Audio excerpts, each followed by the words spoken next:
시청자 여러분 안녕하십니까? 박민영입니다. 3월 말입니다. 3월 초에 기록했던 코스피 지수와 지금의 지수가 별반 차이가 없습니다. 그러다 보니까 또다시 들려오는 벚꽃 엔딩처럼 찾아오는 이 단어, 박스피가 우리를 답답하게 만들고 있죠. 3월 마무리 시점에서 지수 자체에 대한 기대는 많이 떨어져 있는 지금입니다. 4월장 개별 종목을 봐야 한다는 목소리가 많은데 어떤 종목이 어떤 꽃처럼 피고 질까요? 그에 대한 이야기 저희 시간 통해 집중적으로 나눠보겠습니다. 자, 박앵커의 퇴근 전에서 시장 분위기부터 살펴보시죠. 오늘 퇴근 전 키워드는 이렇게 잡아봤습니다. 가격 말고 기술력. 특정한 산업에서 가격 말고 기술력이 부각되면서 국내 업체들이 다시 한번 승기를 잡고 있습니다. 눈치 빠른 분들은 어떤 산업 이야기인지 아실 것 같아요. 오늘 이 부분에 대한 이야기 다시 한번 다뤄보면서 박앵커의 도전주에 대한 이야기도 담아봤습니다. 끝까지 함께해 주시고요. 이 시각 시장 흐름 어떻게 진행되고 있는지 열어보시죠.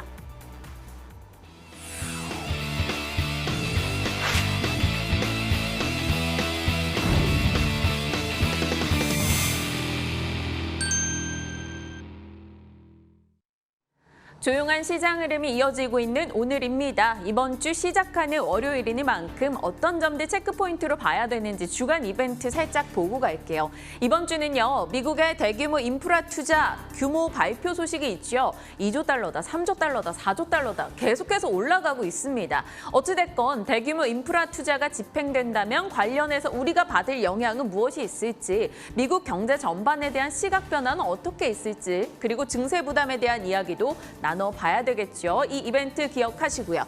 다음 이벤트로는 3월 수출 결과 발표가 있겠죠. 4월 1일 목요일에 발표가 날 겁니다.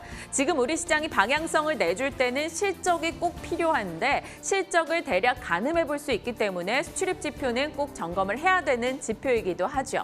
살펴봐야겠죠. 이번 주 체크포인트였고요. 자, 오늘 이 시각 시장 흐름 어떻게 진행되고 있을까요? 열어보시죠. 오늘 하루 종일 보합권의 움직임 나타내고 있습니다. 하락권에서 상승권으로 고개를 돌렸다가 다시 하락권으로 움직임 이어가고 있네요. 오늘 장 출발하고 조금 부진했다가 중국 상해종합지수가 상승폭을 키워주면서 우리도 같이 올라가는 모습이 있었는데요. 이내 상해종합지수 상승폭 반납하면서 우리도 함께 미끌리고 있습니다. 0.24% 약보합으로 진행되며 3033포인트 지나가고 있네요. 3040선대에서 시작했었던 3월 초 대비해서 조금 움직임 내려가는 모습으로 잡히고 있습니다. 자, 시장의 분위기 살펴봤고요. 수급 상황 들여다보죠. 외국인과 기관의 동반 매도가 나타나고 있는 오늘입니다. 지난주 내내 외국인 기관 손잡고 매도하다가 금요일장에 동반 매수해주며 지수에 힘을 보태는 듯 했는데요. 오늘은 또 중립 이하 포지션 취하고 있네요. 외국인 측에서는 700억 정도, 기관은 6천억 이상의 매도로 움직임 나오고 있습니다. 개인들은 지수 방향과는 좀 반대로 움직이는 요즘이지요. 지수 내려갈 때 개인은 오늘 매수 강도 키우면서 7천억 가까운 매수세 확인이 됩니다. 오늘 기관 측에서는 IT로 집중적인 매도를 하고 있고요. 외국인 기관이 함께 팔고 있는 분야가 있었으니 들여다보니까 운수창고더라고요.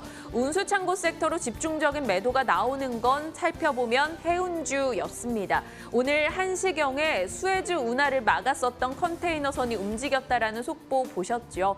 그 소식이 전달되면서 오늘 해운주 낙폭을 키우는 흐름 나타나고 있습니다. 줄줄이 떨어지고 있죠. 수에즈 운하가 막히면서 이 물동량 증가, 그걸 감당하기 위해서 운임이 올라갈 것이다. 이 소식이 올라가던 해운주에 또 불을 지폈었는데 이들이 오늘장 그 이슈 들리면서 하락의 이유로 움직임을 보이고 있습니다. HMM 10거래일 만의 하락입니다. 낙폭은 한 8% 정도이고요. 대한해운 떨어지죠. 페노션도 4.6% 하락하는 모습 나타나고 있네요. 그간 많이 올랐던 데에 대한 부담감도 함께 안고 있는 만큼 이슈에 따라 다소 민감하게 반응을 하고 있습니다.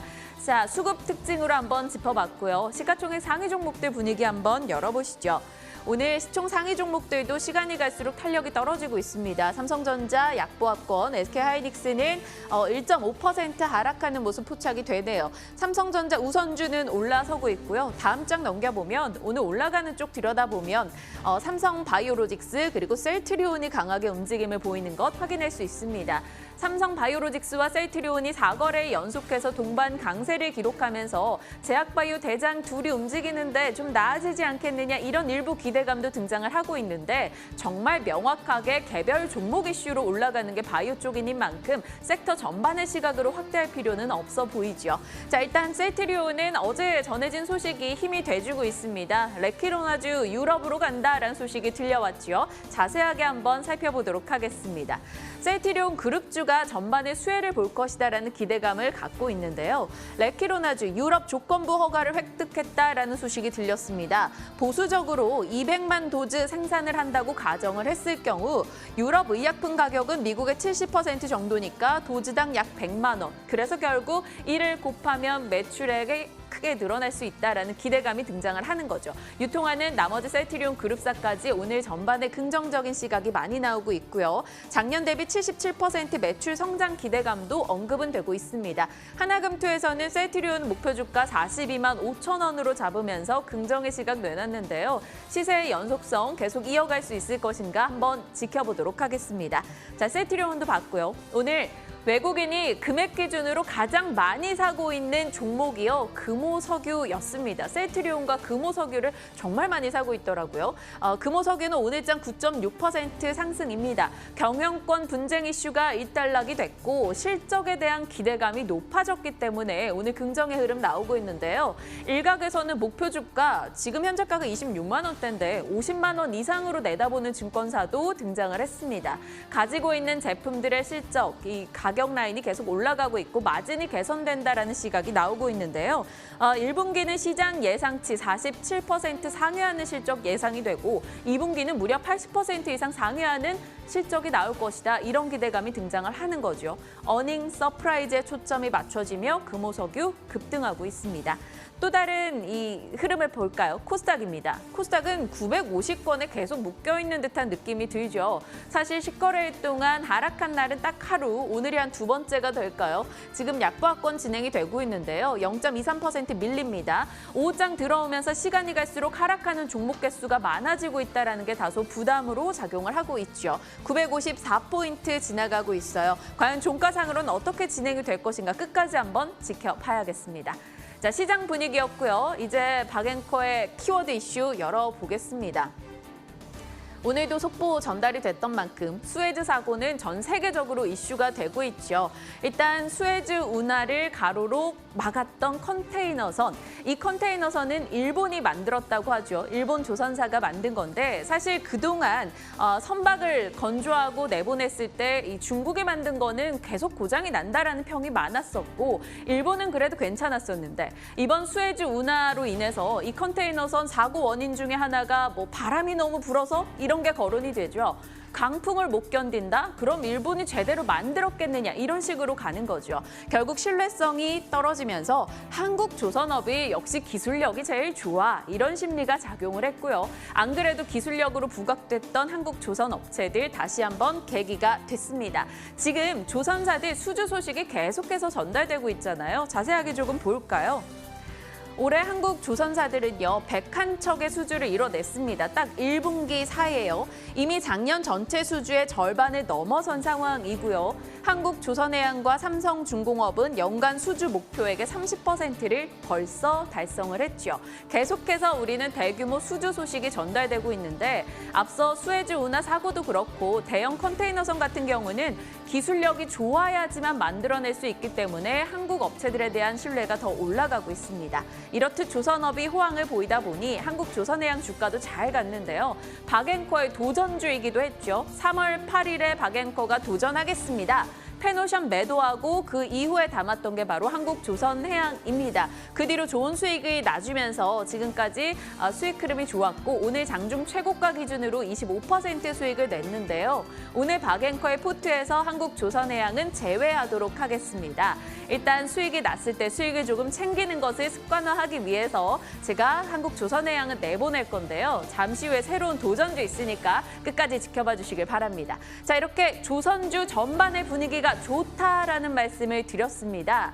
저는 조선주 내에서 지금 우리가 주목해야 되는 건 결국 LNG선이 아닐까 싶기도 한데요. LNG 운반선, 결국 한국의 전통적인 독과점 시장이었습니다. 그런데 이제 카타르 LNG 프로젝트가 재개된다면 결국 우리 업체들이 수주할 것이고 그에 대한 기대가 올라갈 수 있겠죠. 그리고 요즘은 환경 규제가 강화되면서 LNG 추진 방식이 확산되고 있습니다. 이 말은 운반선을 제외하고 다른 탱커나 컨테이너나 벌크선이나 다른 이 선박에도 LNG 추진 방식이 들어가면서 보냉제가 필요해집니다. 그래서 앞으로는 LNG 운반선 그리고 LNG 추진선 전부 다 보냉제가 들어간다. 그래서 보냉제 업체를 봐야 되는 시점이 아닐까 이런 생각을 한 거죠. 그래서 LNG가 늘면 보냉제도 는다. 이게 오늘 저의 키워드입니다. 보냉제가 뭔데 하시는 분들 계실 것 같아요. LNG 운반선과 추진선에 연료 탱크 사용되는 내부 온도를 낮게 유지해주는 이 제품입니다. 연료 탱크에 사용돼서 내부 온도를 떨어뜨린다. 결국 보냉제는 LNG 운반선과 추진선에 반드시 필요한 거겠죠. 그런데 국내에서 이 보냉제를 만드는 업체들이 딱 두 군데밖에 없습니다. 확인해 보실까요? 한국카본과 동성화인텍입니다. 동성화인텍과 한국카본 딱 두 군데만 국내 유일의 생산을 양분하고 있는데요. 조선 3사에서는 LNG 보냉제 제작 선택지가 이들 두 업체 말고는 없는 거죠. 하나금투에서는 LNG선 발주량이 급증하고 한국 조선업 수주 실적 거의 대부분이 LNG 이중 연료 추진 기술이 적용되고 있다. 한마디로 LNG 많이 쓴다. 그래서 보냉제 더 들어간다라는 이야기가 되겠습니다. 그럼 여기선 우린 선택의 이 자리에 서게 되죠. 동성화인텍이냐, 한국카본이냐. 저는 동성화인텍이 조금은 더 좋지 않을까라는 생각이 드는데요. 동성화인텍은 보냉제에 대한 집중도, 그러니까 사업 내에서 이 보냉제 비중이 조금 더 크다라는 것 때문입니다. 한국카본보다 이 동성화인텍 수주 잔량이 2배나 더 많습니다. 동성화인텍은 작년 코로나로 모두가 힘들어하던 시점에도 역대 최대 수주액을 기록하기도 했었는데요. 그 부분에 초점을 맞춰서 동성화인텍을 좀 긍정적으로 봐도 되지 않을까 생각이 듭니다. 자, 동성화인텍 역대급 수주를 기록하고 여기에 신사업 모멘텀까지 얻었습니다. 일단 최근에 두 건의 수주만 놓고 봐도요. 이 현대중공업으로부터 1,051억 원, 삼성중공업으로부터 1,500억 정도. 이것만으로 해도 작년 매출액의 99.8%를 달성했습니다. 올해 실적 당연히 좋을 수밖에 없겠죠.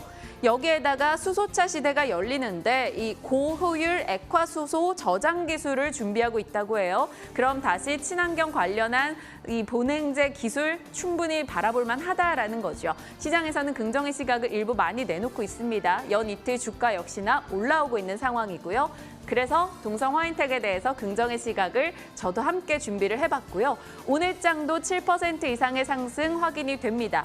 보통 과거 이 조선업 대세 시기를 보면요. 이 조선주가 올라가고 나서 꼭 이렇게 보냉제주가 함께 올라가는 움직임이 있었거든요. 그래서 이번에는 동성화인텍이나 한국카본 다음 차례 아니냐 이런 얘기 나오는데 물론 이미 많이 따라가서 많이 올라오긴 했습니다만 그래도 매력적이지 않을까 생각이 들기도 합니다. 동성화인텍 박앵커의 포트, 도전주 포트에 한번 넣어보고자 연락을 드려봤어요. 조선기자재 중 종목 골라보면 뭐가 좋을까요? 라고 질문을 드렸더니 메리츠의 백두희 차장님, 동성화인텍이 낫지 않을까요? 저와 같은 의견 주셨고요. 이베스트의 염승환 부장님, 염블리님, 동성화인텍이요. 5월 중동 라마단 이후에 카타르 LNG선 수주 역시나 기대된다. 같은 맥락으로 의견을 주셨습니다. 동성화인텍, 저는 지금 이 자리 충분히 부담스러울 수 있겠죠. 오늘의 7% 상승. 그래도 포트에 한번 도전해 보겠다. 새로운 도전주로 넣겠습니다. 오늘 한국조선해양 내보냈으니까 새롭게 하나 또 담아봐야겠죠. 앞으로 어떻게 흘러가는지 관심주 여러분도 같이 지켜봐 주시길 바랍니다. 박앵커의 퇴근 전이었습니다.